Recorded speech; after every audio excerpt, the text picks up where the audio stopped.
On my wedding day, my fiancé cheated on me.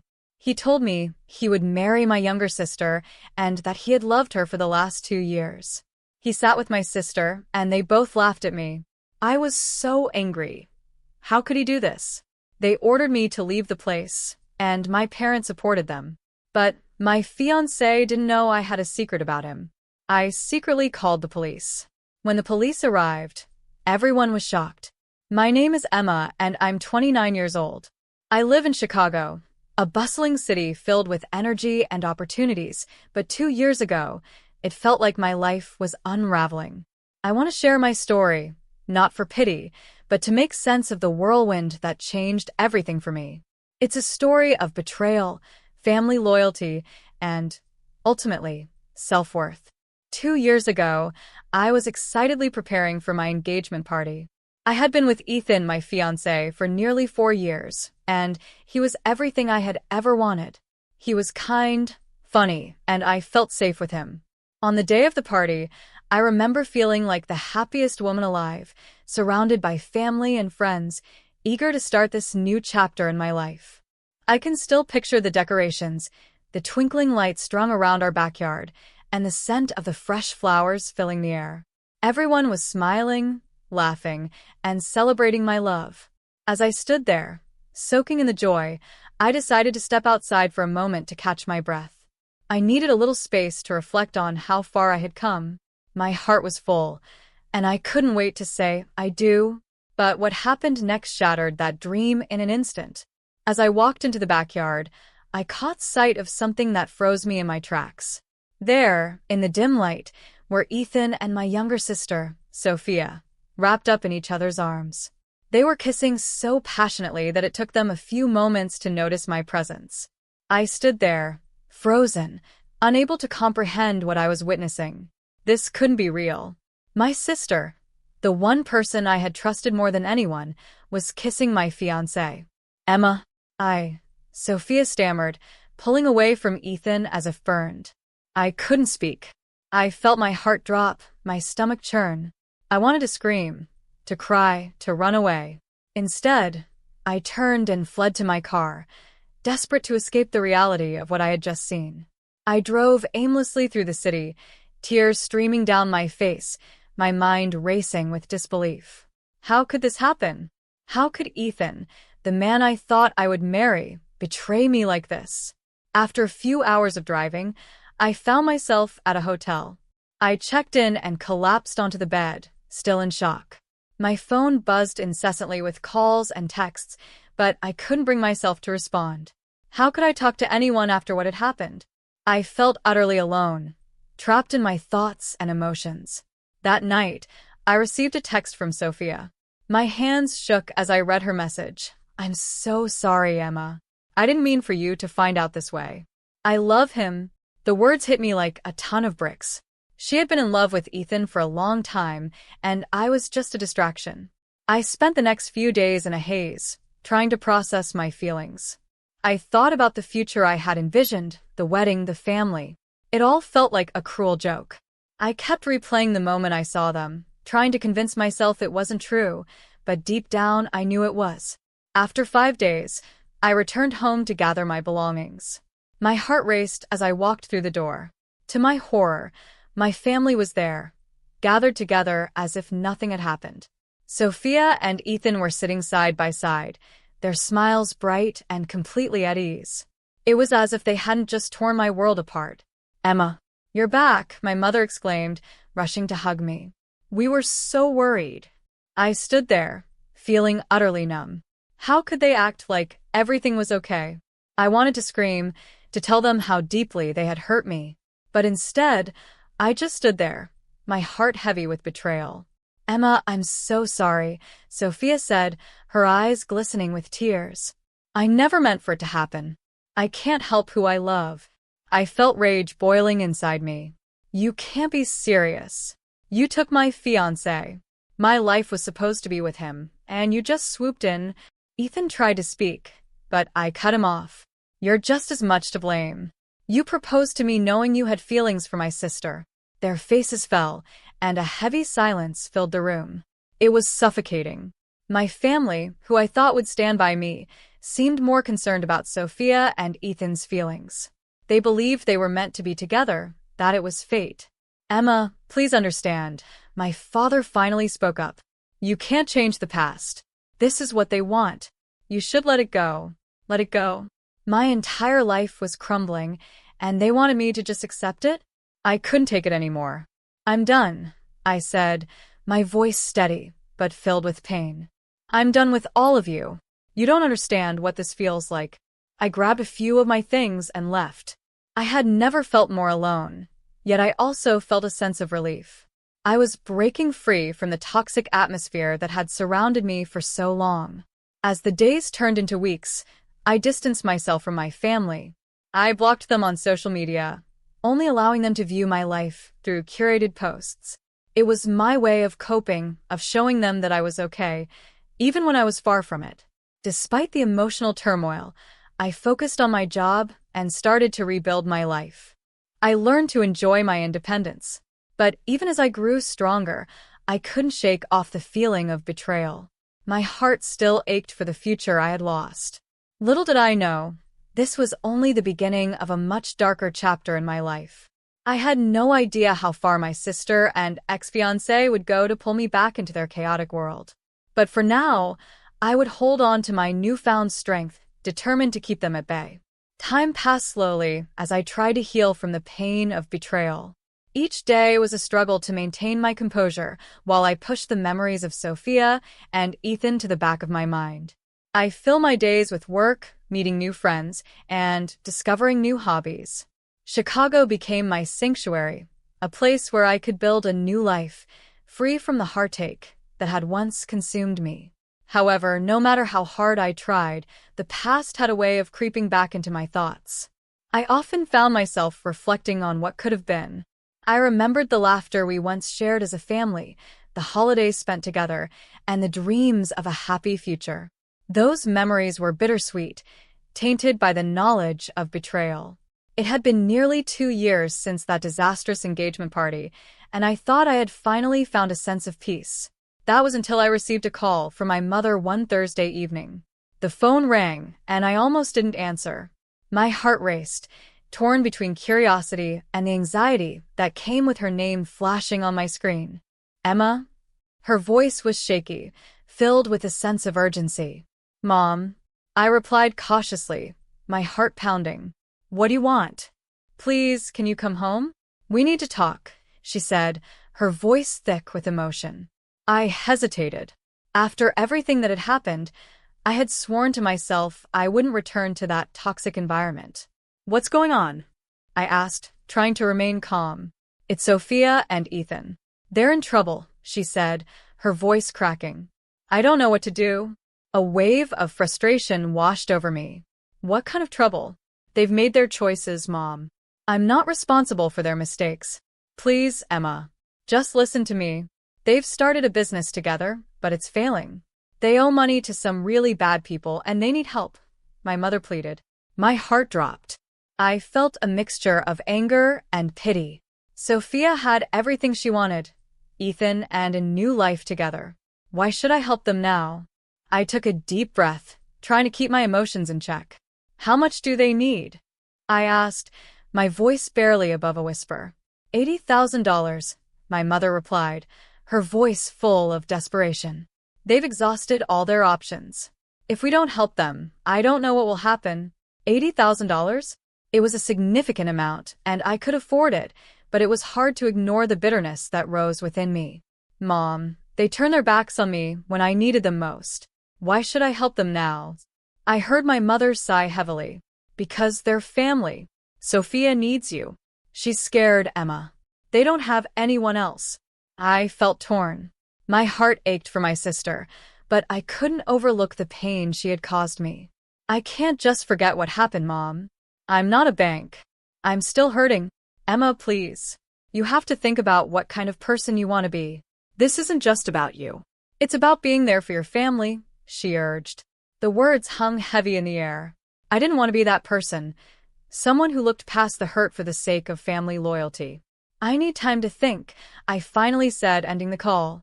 For the next few days, I wrestled with my thoughts. I was angry at my mother for putting me in this position, but I was also upset with myself for even considering helping them. I thought about how Sophia had claimed she couldn't help who she loved. But what about my love for my family? Could I really turn my back on them in their time of need? As I struggled with these conflicting emotions, I received a text from my mother. It read, "Please, Emma, don't shut us out. We need you." I stared at the message for what felt like an eternity. My fingers hovered over the screen, torn between replying or just blocking her again. My mother had always been the glue that held our family together, but this time she was asking me to ignore the wounds that were still fresh. Finally, I decided to visit my parents to see if I could understand the situation better. Maybe I could at least get a sense of what they were facing. But as I drove through the familiar streets of my childhood, a knot formed in my stomach. Memories flooded back. The laughter, the love, and the betrayal. When I arrived, my parents were waiting for me, relief washing over their faces as I stepped through the door. "Thank you for coming, Emma," my mother said softly, her eyes glistening with unshed tears. "Let's talk," I said, taking a deep breath as I prepared to confront my feelings and hear what they had to say.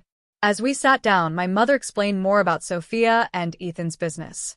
They had been trying to create a new app, but things had spiraled out of control. Investors had pulled out, and they were now in deep debt. The pressure was mounting, and they were terrified of what would happen next. And if we don't help them, they might lose everything. They could be in danger, my mother added, her voice trembling. "I still don't know if I can do it," I admitted, my voice low. "What about my feelings? What about everything they took from me?" My mother looked at me, her eyes pleading. "I understand, but we can't ignore the fact that they're family. You have the chance to help them. It's your decision." I felt my heart racing. Could I really turn my back on them? Would I regret not helping later? The thought of my sister being in danger gnawed at my conscience. I was stuck between my anger and my love for my family, unsure of what path to take. As I weighed my options, I couldn't shake the feeling that this wasn't over. The past had a way of resurfacing, and I could feel it creeping back into my life. I just hoped I was ready for whatever came next. After my conversation with my mother, I spent the following days in a haze of uncertainty. Each time I tried to focus on work or my new hobbies, thoughts of Sophia and Ethan crept back in, haunting me. I couldn't shake the feeling that I was at a crossroads, and whichever way I turned would change everything. One evening, I received an unexpected knock on my door. My heart sank as I approached, knowing who it would be before I even opened it. Standing on my doorstep were Sophia and Ethan, looking more desperate than I had ever seen them. "Emma, we need to talk," Ethan said, his voice urgent. I crossed my arms, bracing myself against the memories of betrayal. "What do you want?" I replied, my tone sharp. "Please, just hear us out," Sophia added, her eyes wide and pleading. "We're in serious trouble." I hesitated but ultimately stepped aside to let them in, my heart racing. The air felt thick with tension as they took a seat in my living room. I remained standing, unsure of how to navigate this conversation. "We didn't want to come here, but we have no one else to turn to," Ethan began, his voice shaky.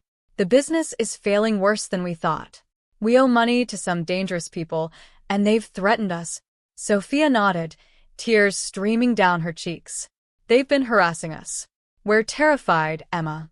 If we don't come up with the money soon, I don't know what will happen." "Why should I help you?" I asked, my voice filled with anger. "You betrayed me. You both did. You ruined my life." "I know, and I can't change that," Ethan said, his voice softer now. "But we're asking for help, not forgiveness. We're scared for our lives, and I can't imagine a world where something happens to Sophia." A chill ran down my spine as I considered his words. They looked vulnerable, unlike the confident couple who had taken everything from me. My heart ached as I saw the fear etched on Sophia's face. "I'm not a bank," I replied, trying to stay firm. "You had your chance to choose, and you chose each other. But we're families." Sophia cried out. "You're my sister. I never meant to hurt you. I love Ethan, and I thought I could be happy with him. I was wrong, but I'm not asking for anything but a chance to fix this. Silence fell over the room as I wrestled with my emotions. Part of me wanted to tell them to leave, to slam the door in their faces, and never look back. But another part of me felt compassion. They were in trouble, and if there was any way I could help without sacrificing my own sanity, maybe I could consider it. Finally, I spoke, my voice barely above a whisper. "How much do you need?" Sophia and Ethan exchanged relieved glances. $80,000, Ethan replied, his voice trembling. My heart dropped. I knew I could help financially, but the thought of handing over that amount to them felt like handing over a piece of my soul. What if I help you, and then you do something like this again?